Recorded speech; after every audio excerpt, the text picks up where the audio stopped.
Why do people wait until they're sick? This is part of a Common Sense Lyme series. I'm Dr. Cameron, where I discuss cases that I've seen and questions that have come up in my practice. Now, prevention seems optional. People act when they're sick, but they don't seem to act beforehand. So I had a patient, a college student, who ignored tick checks, months later developed fatigue and brain fog, had POTS, had been to a number of cardiologists, was having difficulty in school, and Lyme disease finally came up as a possibility, and he was diagnosed with Lyme disease. The risk can be easy to miss. Ticks are tiny.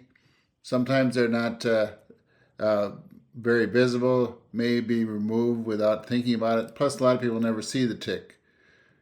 Also, a rash is sometimes dismissed as a spider bite, some other kind of rash, and so it's easy to dismiss both a tick and a rash. And it's also easy to miss some of the earlier signs. So it's important to be on the lookout, be aware.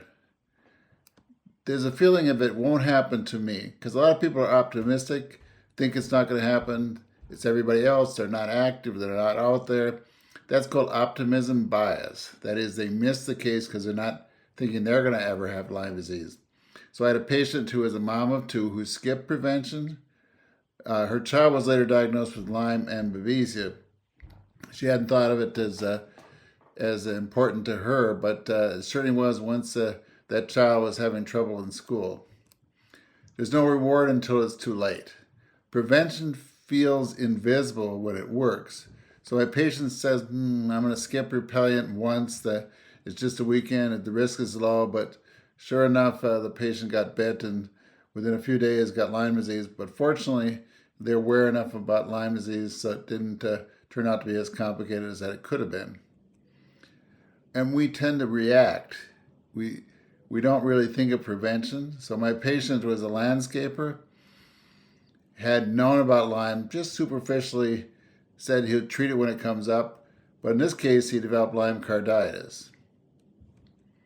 And waning does have a cost, because if you delay treatment, the chronic illness issues can come up. It can be difficult to treat, longer to treat, or it might be dismissed as a chronic case, as a syndrome, and the doctor might overlook a persistent Tick-Borne infection. So no one wants to come in too late.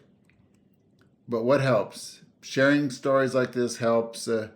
I have found that the media has been getting better at introducing Lyme disease, and especially around this Lyme Awareness Month. And I feel that early awareness is a high priority, because the more cases can be prevented, or the more cases can be identified early, the less chronic issues that I have to face in my practice and we have to face as a public health problem. So thank you for joining me. This is part of my Common Sense Lyme Disease series.